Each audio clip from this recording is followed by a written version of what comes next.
In 2002, a dermatologist in Baghdad named Khalifa Sharkey did something his colleagues might have found professionally embarrassing. He took crude onion juice, not an extract, not a patented compound, not a molecule isolated from a university laboratory, and applied it to the scalps of 23 patients with patchy hair loss twice a day for 2 months. Then he waited. Not for a blood marker, not for a biopsy result, for visible terminal hairs growing back on human scalps. By week 2, they were already appearing. By week 4, 17 of the 23 patients, 73.9%, had measurable regrowth. By week 6, 20 of 23 did. In the tap water control group, 2 of 15 managed any regrowth at all by week 8. Sharkey did not build a molecule. He tested a kitchen substance because the mechanism was sound and the cost of being wrong was low. That instinct, take the mechanism seriously, regardless of how unsophisticated the vehicle looks, is worth more than most of what the hair loss industry has sold in the 20 years since. The limitation of the Sharkey trial is real and worth naming immediately. His patients had alopecia areata, an autoimmune form of patch hair loss, not the androgenetic miniaturization that accounts for most thinning in men and women over 50. The mechanisms overlap, but are not identical. What the trial established was a proof of concept that a crude, odorous, zero-cost topical could produce a measurable follicle response in a controlled comparison. That is more than most natural remedies can claim. The reason onion juice earns that result is not folk magic. It is sulfur chemistry, quercetin-driven anti-inflammatory activity, and an antimicrobial effect on the scalp surface. The mechanism is teachable. The intervention is reproducible. That combination is the standard this entire conversation holds itself to. Because hair loss after 50 is not one mechanism. The drain on a Tuesday morning, the widening part under bathroom light at 7 a.m., the brush that catches differently than it did in 2005. Those signals arrive from 5 converging systems, not one. The follicle miniaturizes last. The physiology changed first. What the mirror shows is the visible edge of 5 systems running wrong simultaneously for years. The scalp is not where the problem lives, it is where the problem surfaces. The scalp microbiome discussion already described how the surface environment shifts before the follicle visibly fails. But the specific chemistry of that shift belongs here. In 2021, a Japanese research group examined the scalp surface of 118 men and found that androgenetic alopecia scalps carried elevated triglycerides, elevated palmitic acid, increased concentrations of Cutibacterium acnes and Staphylococcus, reduced Corynebacterium, and a higher density of Malassezia restricta, a dysbiotic profile that looked metabolically older than the men's chronological ages. The bald scalp is not a passive mat of skin that happens to have fewer hairs. It is an ecosystem that has drifted toward chronic microinflammation. That drift has upstream causes, and it also has a surface that can be made less hostile before anything more complicated is addressed. The water chemistry is first, because the follicle grows through the scalp it lives in. And that scalp is in contact every morning with mineral load and surfactant chemistry that most people have never treated as a biological variable. In 2018, Lukeman and colleagues published a tensile strength study in the International Journal of Trichology using hair samples from 70 healthy men. Samples exposed to hard water on alternate days over 3 months showed a mean tensile strength of 234.16 newtons against 255.49 in controls. A statistically significant difference at p equals 0.001. The shaft weakened. Breakage became easier. To the viewer in the mirror, hair lost to fracture and hair lost to follicle shutdown look identical in the early stages. The fluoride question sits in a weaker evidence bucket. A 2024 systematic review found a potential association between chronic high fluoride exposure and thyroid disturbance. But the exposure concentrations in those studies ranged from 2.53 to 6.23 milligrams per liter, well above the World Health Organization's drinking water target of approximately 0.5 to 1.0 milligrams per liter. The direct hair loss endpoint did not appear in that review. If water chemistry concerns you, the mineral load and hardness data have firmer hair shaft evidence than the fluoride-thyroid pathway at ordinary tap water concentrations. Shampoo chemistry operates more directly on the fiber. A 2014 review published in the International Journal of Trichology measured 123 commercial shampoos and established two reference points.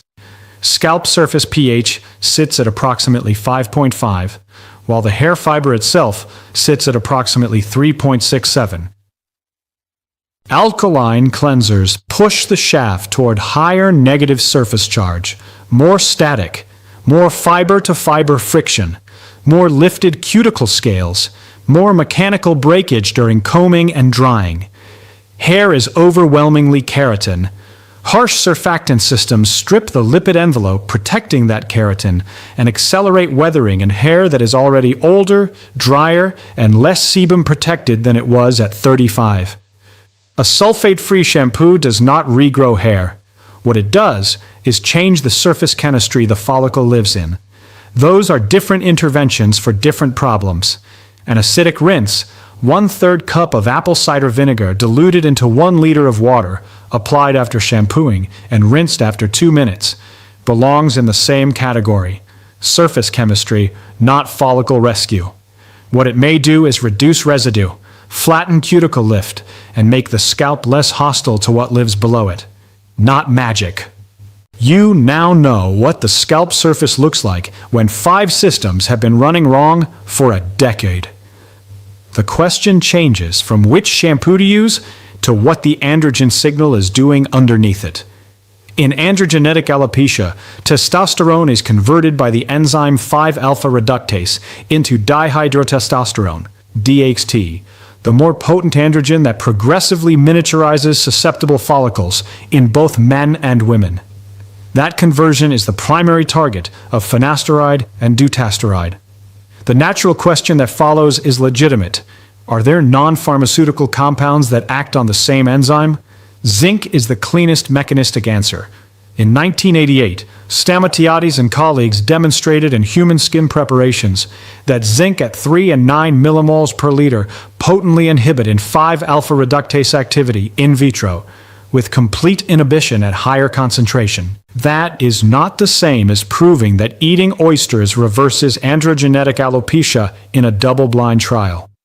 It explains why zinc appears consistently in hair loss literature and why the food sources matter. Oysters are among the densest dietary zinc sources available, with red meat, shellfish, and eggs as meaningful contributors. A 2019 nutrient review made the supplementation caveat explicit. Zinc makes sense primarily when deficiency is plausible, not as a universal intervention for every person who finds more hair in the drain.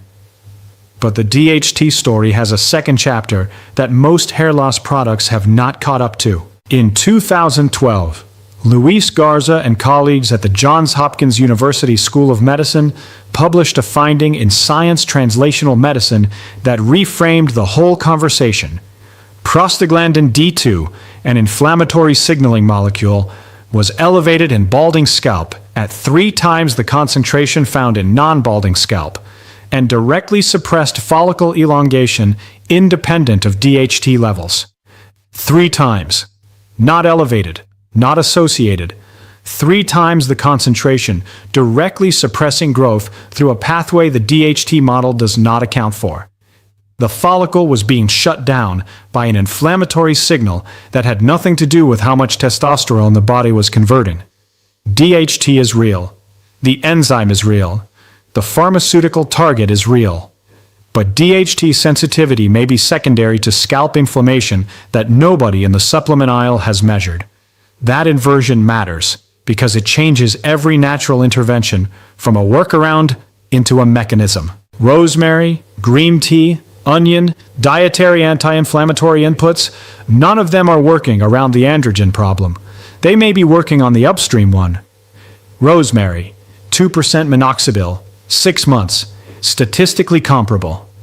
One requires a prescription and a twice-daily routine with a 12 to 24-week rebound penalty if you stop. The other grows in a pot on a windowsill.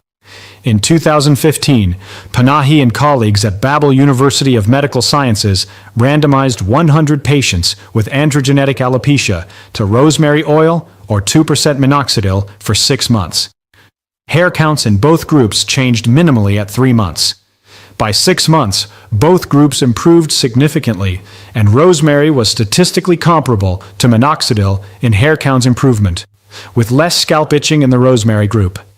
That is why the rosemary oil goes on before sleep, not as an experiment, as a protocol that earned its place. Green tea sits one evidence step weaker. Epigallocatechin gallate, EGCG, the primary active catechin, has demonstrated 5-alpha reductase inhibitory activity in cell models, and dermal papilla studies show protection against DHT-induced stress, alongside altered microRNA profiles relevant to follicle cycling. There are no convincing randomized human trials yet showing that a green tea scalp rinse reliably reverses pattern hair loss at the magnitude the rosemary trial demonstrated. The mechanistic plausibility is real. The clinical translation is still incomplete. That distinction, plausible versus established, is the one the hair loss supplement industry profits most from collapsing. You now know the enzyme the pharmaceutical industry built its products around. The question changes from how to block DHT to what else is pulling the follicle out of anagen above the androgen layer. The thyroid discussion already mapped how T4 becomes T3 through selenium-dependent iodothyronine deiodinase enzymes. But the follicle-specific version of that conversation belongs here. Hair follicles express thyroid hormone receptors, specifically T3 receptors, and the duration of anagen is sensitive to local thyroid hormone availability. In hypothyroidism, follicles are pushed toward catagen and delayed returning from telogen to anagen. Clinically, that pattern produces slow-growing, coarse, brittle, diffusely shedding hair, and sometimes the characteristic loss of the outer third of the eyebrow. A 2023 review cited data from Hale and Ebling in the Journal of Experimental Zoology, showing that thyroxine directly altered the duration of anagen and telogen phases, and summarized evidence suggesting roughly 1/3 of hypothyroid patients develop measurable hair changes. The thyroid is not only a metabolic regulator, it is a hair cycle regulator. Selenium sits at the mechanism center. The thyroid gland is the most selenium-dense tissue in the human body, at approximately 0.22 micrograms per gram. Iodothyronine deiodinase enzymes, which convert T4 into active T3, are selenium-dependent. Glutathione peroxidases, which detoxify the hydrogen peroxide generated inside the gland during hormone synthesis, are also selenium-dependent. Brazil nuts are the densest common food source. Ocean fish, shellfish, and seaweed contribute meaningfully. The critical caveat is the U-shaped curve. Selenium deficiency impairs thyroid hormone economy and hair cycling. But chronic intake above 400 micrograms per day can itself cause hair loss, nail brittleness, and neurological effects. More is not the direction. Sufficiency is. Cruciferous vegetables enter the conversation through estrogen metabolism rather than direct follicle rescue. They contain glucosinolates that metabolize into indole 3-carbinol and diimidolylmethane, compounds studied for their effects on estrogen hydroxylation pathways.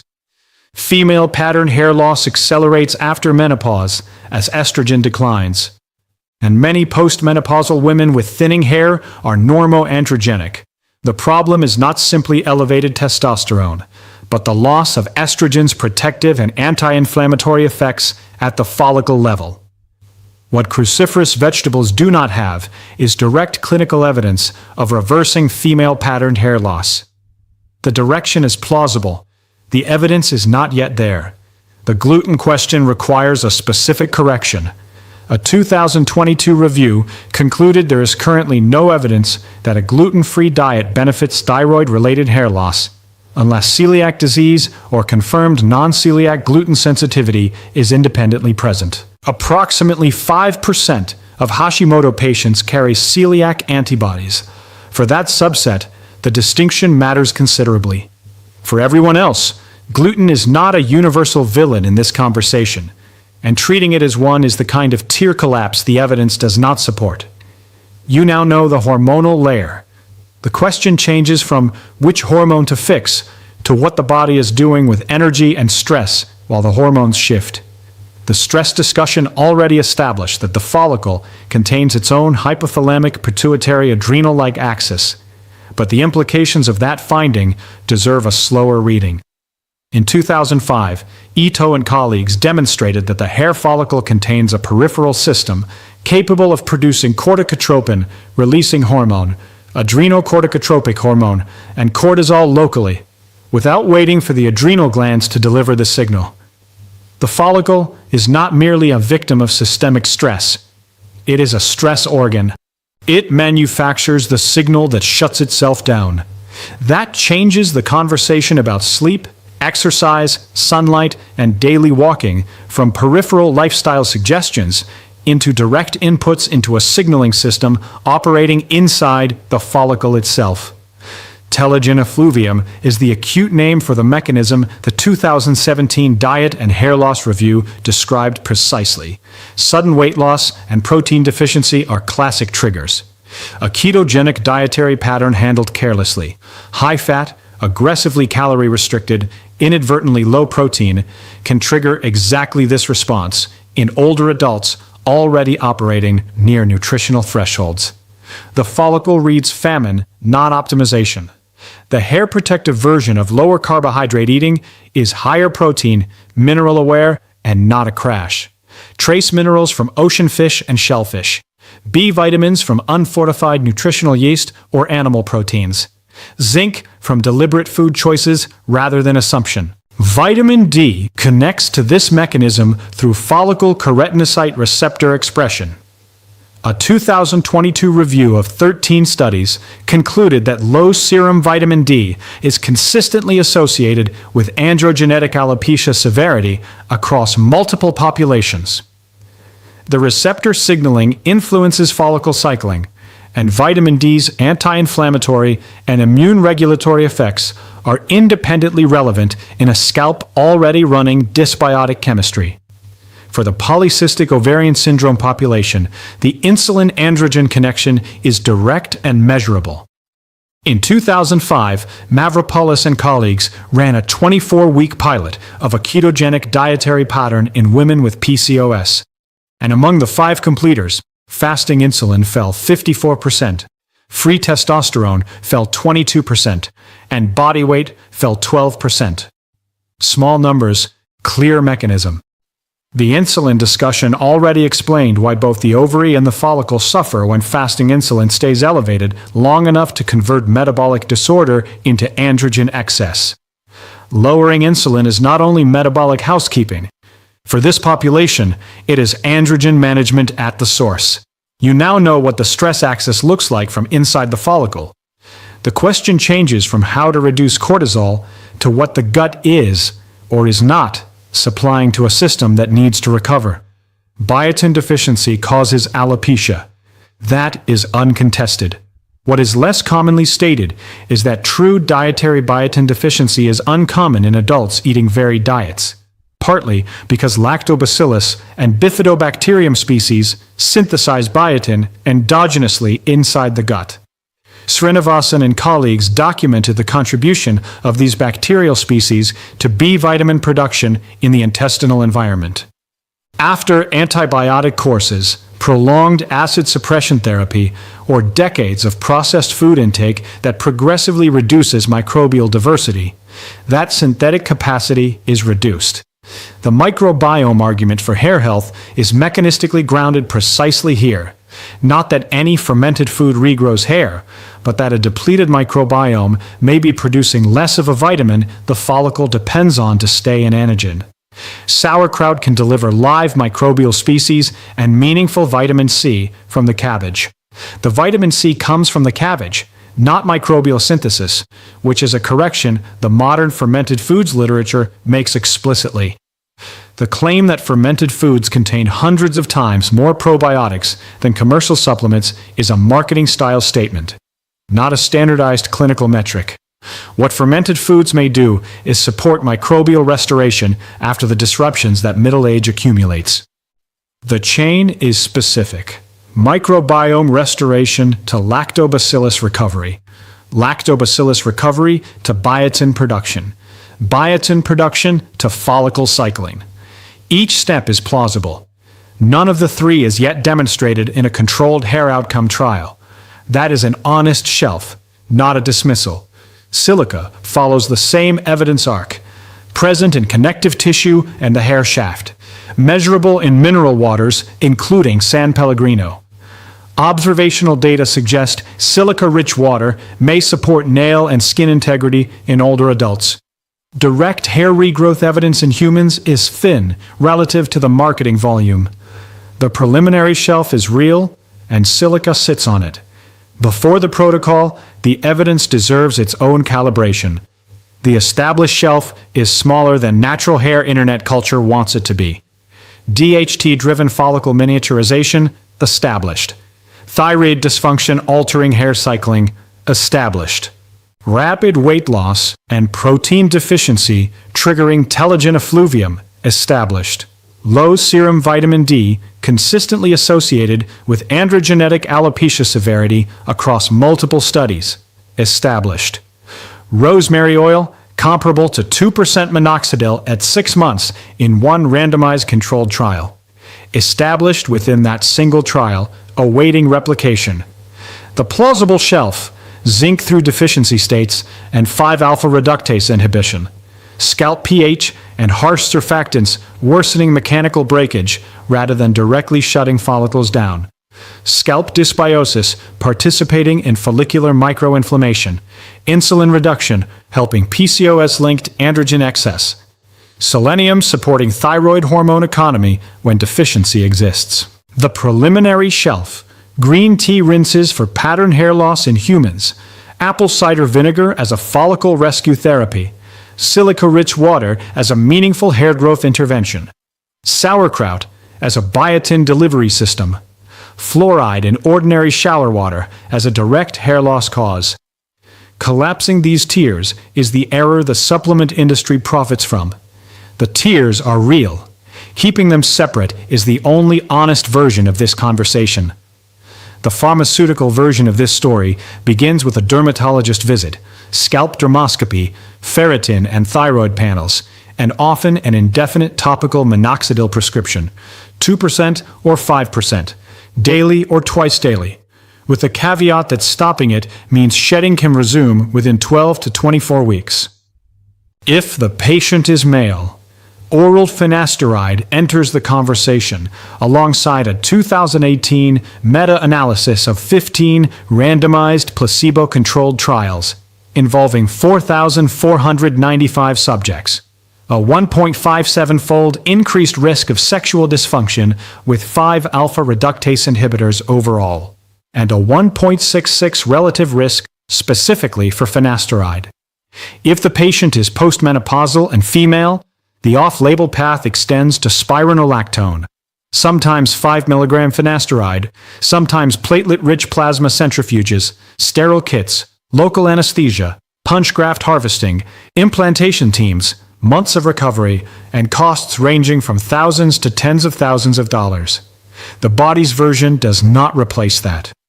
It addresses the terrain the pharmaceutical approach leaves unchanged, the scalp surface chemistry, the androgen signal amplified by prostaglandin D2 accumulation, the thyroid hormone economy, the metabolic and cortisol load operating inside the follicle itself, the microbial synthetic capacity the gut has been quietly losing.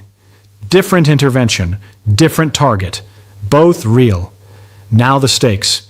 Hair loss does not kill, but androgenetic alopecia can function as a visible flag for the cardiometabolic terrain that does. In 2013, Trio and Eslick pooled 6 observational studies involving 36,990 participants in BMJ Open and found that vertex baldness, crown thinning, not frontal recession, tracked with coronary heart disease risk in a severity-dependent pattern. Relative risk 1.18 for mild vertex baldness, 1.36 for moderate, and 1.48 for severe. A separate meta-analysis of 19 studies involving 2,531 participants found androgenetic alopecia associated with metabolic syndrome at a pooled odds ratio of 3.46, alongside worse waist circumference measurements, triglyceride levels, fasting glucose, and blood pressure. These are observational studies. Causation cannot be claimed. Baldness may be a marker of the underlying cardiometabolic process, rather than a mechanism within it. That distinction is precisely why the root cause angle holds. If the follicle is surfacing insulin resistance, vascular risk, or endocrine strain years before the cardiologist records an event, then treating hair loss as only a cosmetic inconvenience misses the more important sentence in the report. Watch a child after a stomach bug, and you see the priority hierarchy written plainly. The body preserves essential tissue first and spends on cosmetic tissue last. Hair is expendable biology, a luxury organ attached to a survival system. When protein drops below threshold, when minerals become scarce, when thyroid output drags, when cortisol climbs, the body does not negotiate with the mirror. It reallocates. The scalp is one of the few places where that reallocation can be watched in real time. Its visibility is not an insult. It is information. The protocol that emerged from reading this literature is a sequence, not a stack launched simultaneously on day 1. For the first 2 weeks, the surface changes before the supplements do. A lower residue water setup, if mineral load is suspected, a sulfate-free shampoo, and an acidic rinse 3 times weekly if the scalp tolerates it. 1/3 cup apple cider vinegar into 1 liter of water, applied after shampooing, rinsed after 2 minutes. 3 nights a week, diluted onion juice or cooled green tea is massaged into the scalp for 15 minutes before washing. The onion has the human alopecia areata data. The green tea has the mechanistic plausibility. Together, they cover the sulfur quercetin and EGCG anti-inflammatory pathways at essentially 0 cost. On the remaining nights, rosemary oil goes on before sleep and stays until morning. That is the natural topical with the best human trial behind it, and it has been in the protocol since the Panahi data appeared. At meals, zinc and protein anchor the dietary side. Oysters once or twice weekly when practical. Otherwise, red meat, eggs, or seafood, with unfortified nutritional yeast for B vitamins if the food-based route is preferred over supplementation. Selenium comes from Brazil nuts, 2 or 3, not 20, because the U-shaped curve is real and the supplementation calculus does not favor more. If thyroid symptoms are present, fatigue, cold intolerance, outer eyebrow loss alongside hair changes, the protocol starts with labs. If the pattern suggests PCOS or clear insulin resistance, lower carbohydrate eating and time-restricted feeding are implemented carefully, as insulin control, not starvation. Every day adds what the stress axis demands. Morning sunlight when available, more sleep than feels convenient, a daily walk, and exercise that produces post-session calm rather than accumulated fatigue. Week 1, less itch, less greasy heaviness, possibly improved texture. Week 4, the drain count may begin to calm. Week 8, the first honest window for reduced shedding and small caliber changes at the hairline or part. Those are not marketing timelines. That is what the mechanisms require to show up at the surface. One contraindication belongs here, and should be stated plainly. Abrupt, diffuse shedding accompanied by fatigue, Anemia symptoms, scalp scarring, eyebrow loss, or rapid unexplained progression should not be approached as a home remedy project. That presentation needs medical evaluation before anything else. The drain on a Tuesday morning was not a cosmetic event. It was a report. The scalp surface was running dysbiotic chemistry from water hardness and alkaline cleansers.